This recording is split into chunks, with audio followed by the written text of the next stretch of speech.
السلام علیکم ورحمۃ اللہ وبرکاتہ۔ ایک سوال آیا ہے کہ سر وہ لوگ جو خودکشی کرتے ہیں ان کی برزخ کیسی ہے؟ دیکھیں، خودکشی کرنا گناہ کبیرہ میں سے ہے۔ اس کے اوپر بڑی تفصیل سے میں بات کر چکا ہوں کہ خودکشی کرنے والا خودکشی جو کرتا ہے تو وہ کس ذہنی کیفیت میں خودکشی کر رہا ہے۔ اگر وہ اللہ کے حرام کو حلال جان کے خودکشی کر رہا ہے تو پھر تو وہ مسلمان ہی نہیں رہتا۔ وہ اللہ کے حرام کو حرام ہی جانتا ہے اور گناہ کبیرہ ہی جانتا ہے، لیکن پھر بھی یہ گناہ کرتا ہے، وہ ایک الگ کیٹیگری آئے گی کہ وہ مسلمان تو رہے گا پر گناہ کبیرہ کا مرتکب ہو جائے گا۔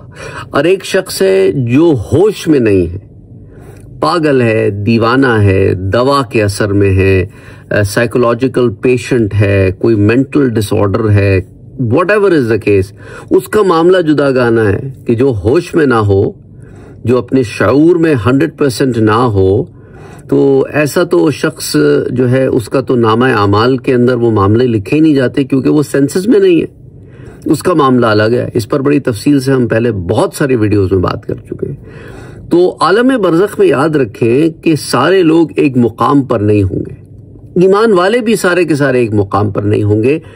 آپ وہ میری برزخ کی سیریز میں وہ بڑی تفصیل سے میں اس پر بات کر چکا ہوں کہ برزخ کے اندر کیا کیا مدارج ہیں، اور اس کے اندر جو ہے آپ کو سمجھ میں آ جائے گا کہ مختلف لوگ اپنے اعمال کے اعتبار سے مختلف درجات میں ہوں گے۔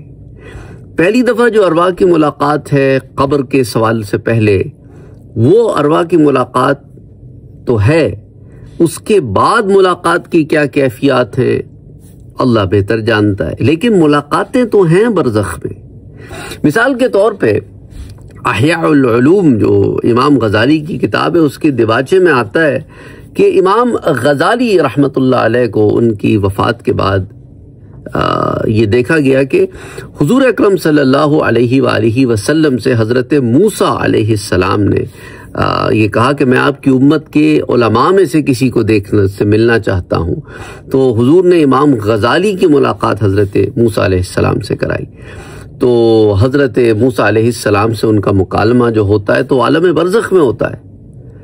تو اب عالم برزخ کے اندر حضرت موسیٰ علیہ السلام کریم اللہ ہیں، اللہ کے رسول ہیں، اللہ کے نبی ہیں، اولو العزم من الرسل میں سے ہیں، اور ایک عالم ان کی خدمت میں جا کے ان سے ملاقات کر رہا ہے عالم برزخ میں، تو اس کا مطلب ہے کہ ملاقات تو ہیں۔ اور پھر حضور اکرم صلی اللہ علیہ وآلہ وسلم کا حضرت عثمان غنی رضی اللہ تعالیٰ عنہ کے خواب میں آ کر ان کو ان کی شہادت سے ایک روز پہلے یہ کہنا کہ کل تم ہمارے پاس افطار کرو، تو یہ ملاقات تو ہے کہ صحابہ کرام کی حضور سے عالم برزخ میں ملاقات ہے۔ اسی طرح امتیوں کی نبی پاک صلی اللہ علیہ وسلم سے عالم برزخ میں ملاقات ہے۔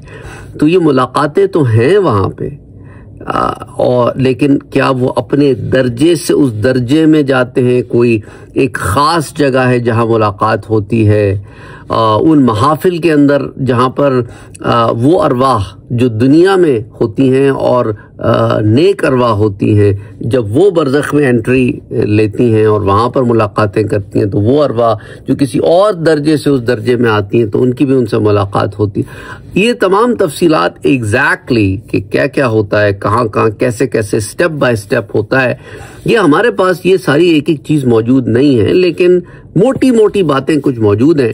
اس سے زیادہ ہم اس کے اندر جا نہیں سکتے کیونکہ ہمارے پاس علم قلیل ہے۔ وما اوتیتم من العلم الا قلیلا، اللہ فرماتا ہے تمہیں تھوڑا سا علم عطا فرمایا گیا۔ اس علم کی بنیاد کے اوپر ہم کچھ باتیں سامنے رکھ سکتے ہیں، لیکن اس کا پروسیس اللہ بہتر جانتا ہے۔ اگین اللہ سبحانہ وتعالیٰ وہ تمام لوگ جو اس دنیا سے جا چکے ہیں ان کی مغفرت فرمائے، ان کی بخشش فرمائے، جو ایمان والے ہیں انہیں سرخرو فرمائے۔ اور ساتھ ساتھ یہ بھی یاد رکھیں کہ بڑی خوبصورت بات کسی نے کہی تھی، کہنے والا تو مجھے یاد نہیں ہے، کہ عجیب سی بات ہے کہ لوگ اللہ سے تو یہ امید رکھتے ہیں کہ انہیں معاف فرما دے، لیکن خود کسی کو معاف کرنے کے لیے راضی نہیں رہتے، اور سارا دن ساری زندگی اپنے دلوں میں لوگوں کے خلاف بغض، عناد اور نفرتیں یہ لیے پھرتے رہتے ہیں۔ مختلف رشتوں میں، مختلف کیپیسٹیز میں اپنے دلوں کو وسعت دیں، اللہ کی رحم کی امید ہے تو اپنے اندر بھی رحم کو پیدا فرمائیں۔ السلام علیکم۔